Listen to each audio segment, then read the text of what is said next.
오늘 강연 주제가 간첩이 대통령 되는 길을 막는 법 해놓으니까 굉장히 자극적인 것 같죠. 그런 걸 해야 됩니다. 그런데 제가 말하는 간첩은 이런 거죠. 간첩이라는 범위가 참 넓어요. 스파이 간첩 뭐 이런 건데 제일 중요한 돈 받고 사진 찍어가지고 군사시설 사진 찍어가지고 북한으로 보낸다든지 아니면 약점이 잡혀가지고 보낸다든지 아니면 자발적으로 정보를 제공해 주는 자가 간첩이고 그 다음 돈도 제공해 준다든지 그 다음에는 이제 고급 간첩은 어떤 걸 하면 어떤 정책으로 도와주는 거죠. 정책으로 북한한테 돈을 준다든지 또는 북한한테 불리한 행동을 안 한다든지 이런 걸 다 총칭히 하는 게 좋아요. 그래서 뭐 설사 간첩이 대통령이 된다 하더라도 이 대통령이 사진 찍어가지고 뭐 북한으로 보내겠습니까? 다른 방법으로 하지.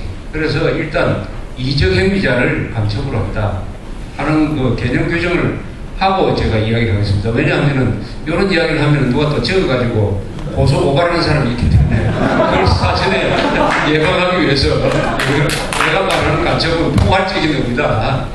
법률상으로 국가보안법이나 형법상의 간첩죄에 관되지 않고 우리가 하는 이런 이야기 그러니까 여기서 뭐 저가지고 보이는 사람은 없는 것 같은데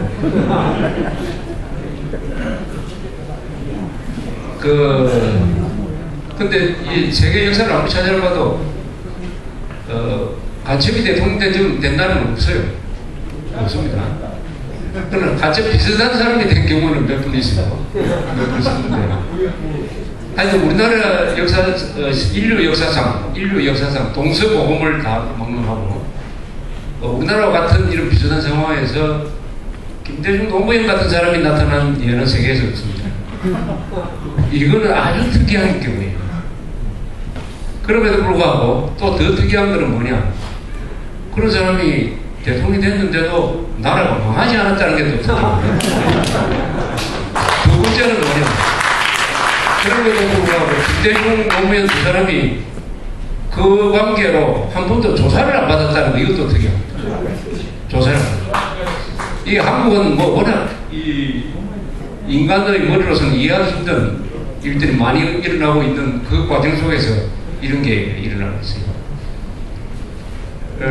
우리 김성욱 기자가 2004년인가 그 미래한국신문에 열린당의 이모 의원이 남조선 노동당 조선노동당 무슨 지구에 가입한 걸로 밝혀졌다 해가지고 기사를 썼더니 이모 의원이라는 사람이 눈물을 흘리면서 기자회견 해가지고 고문을 받아서 뭐 그렇게 됐다고 하고 당시에 여당이 좌파 정당이지 여당이 편을 들고 방송이 편을 들고 하니까 국민들 나중에 여론조사 해보니까 60%가 억울하다 하는 게 판단이 나왔는데 사실은 뭐냐? 사실은 입당한 게 사실이죠. 입당한 게 명백한 사실이죠. 또 선서도 하고 그래서 그것은 확실하게 비밀 당원이 비밀 지하당원이 국회의원이 된 것을 확실하게 입증한 아마 유일한 케이스일 거예요. 유일한 케이스. 그러면 그런 사람이 국회의원도 됐으니까 앞으로 대통령이 안 된다는 보장이 없느냐? 있습니다. 있어요. 왜냐면 위장을 하기 때문에. 뭘로 위장을 하냐? 개혁 세력, 민주투사, 통일운동가 아니면 완전히 막 우파 인사로 위장을 해서 나와서 대통령에 당선되면 어떻게 될 거냐. 그런데 어떻게 하면 대통령에 당선 안 되도록 할 거냐 하는 것을 한번 생각해보자. 이런 말씀이죠. 우선은 이 국가보안법, 그러니까 우리가 민주화된 게 1987년 이후니까 87년 이후에 국가보안법으로 87년입니다. 87년 6.25 선언 이후에 우리가 민주화가 이제 이루어진 이 이후에 국가보안법으로 유죄 확정 판결을 받은 자는 사면 복권을 받았더라도 절대로 국회의원과 대통령 그리고 공무원이 못 되도록 하는 법을 만들어야 돼요. 요거 하나만 확실하게 해도 80%는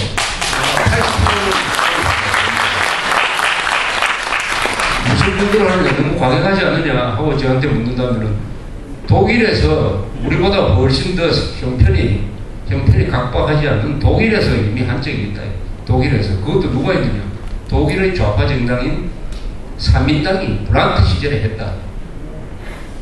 옛날에 오길남 씨가 여기 와가지고 거기에 대해서 자세한 설명을 했습니다. 자세한 설명을 했어요. 그런데 거기는 무슨 죄를 지어가지고 감옥에 갔다 그 정도가 아니고 그런 단체에, 그러니까 우리로 말하면 지금 친북 좌파 단체에 가입했다는 거, 그 하나만 들어도 공무원이 안 되는 겁니다. 가입했다는 거 무슨 감옥 가고 그게 아니에요. 여기서 지금 저 앞에 팔고 있는 그 한국 사회단체 보면은 좌파로 분류하는 데 있죠. 좌파 단체로 분류한 소속원들은 국회의원, 대통령, 공무원, 그리고 공무원이 고용하는 고용원도 되어서는 안 됩니다. 그런 법을 만든 나라가 서독이에요. 서독. 그런 나라가 있는데 뭐 서독이 법이라 하면은 독일 아닙니까? 독일법. 우리가 대륙법을 지금 채용하고 있으니까 법하면은 제일 먼저 생각나는 나라가 독일 아닙니까? 가장 법치주의를 완벽하게, 거의 완벽하게 구사하는 그 나라에서 법을 통해서 그렇게 규정을 하고 있는데 왜 우리가 못합니까? 우리는 그보다 훨씬 더 엄격하게 적용을 해야 되는 것이죠. 그래서 지금 제가 말하는 게 결코 과격한 것도 아니고 이게 전례가 없는 것도 아니고 해서 말씀을 우선 그렇게 드리는 거예요. 그래서 이 연구를 많이 해봐야 돼요. 이게 법적 장치를 많이 갖추는 게 참 필요합니다. 법적 장치를. 그런데 규정은 이제 법에 이렇게 정해야 되죠.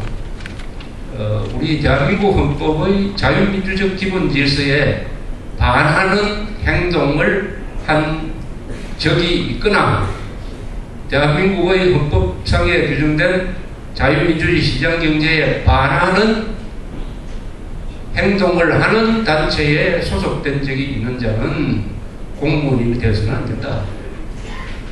거기에는 선출직도 포함이 된다. 이렇게 정하면 됩니다. 이 문장 한 2개만 넣으면 돼요.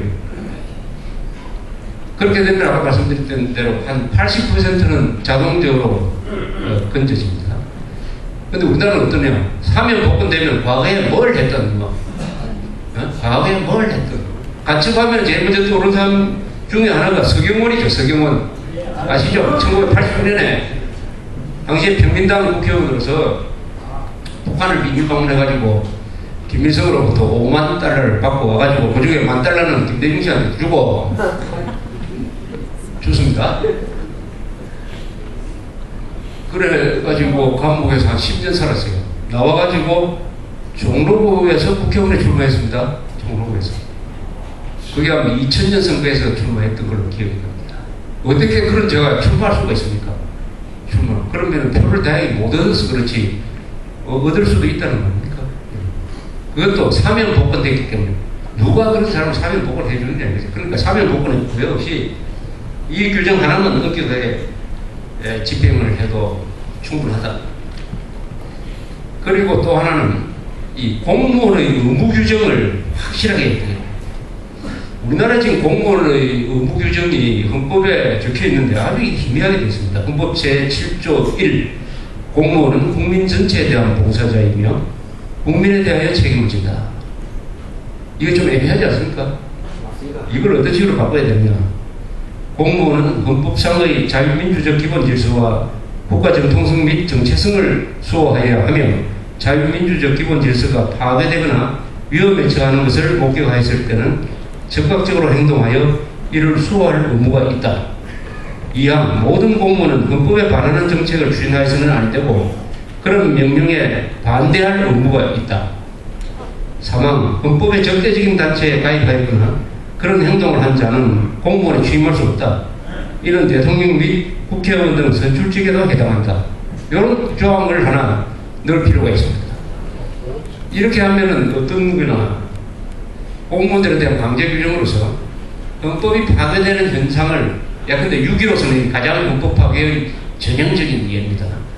6.15선언 같은 정책을 추진할 때는 즉시 공무원이 반대를 할, 대통령이 지시를 하면 장관이 반대를 하고 장관이 지시하면 차관이 반대해가지고 반대할 의무를 공무원한테 규정하는 거예요. 만약 반대하지 않으면은 그 공무원은 벌을 받도록 만들어요.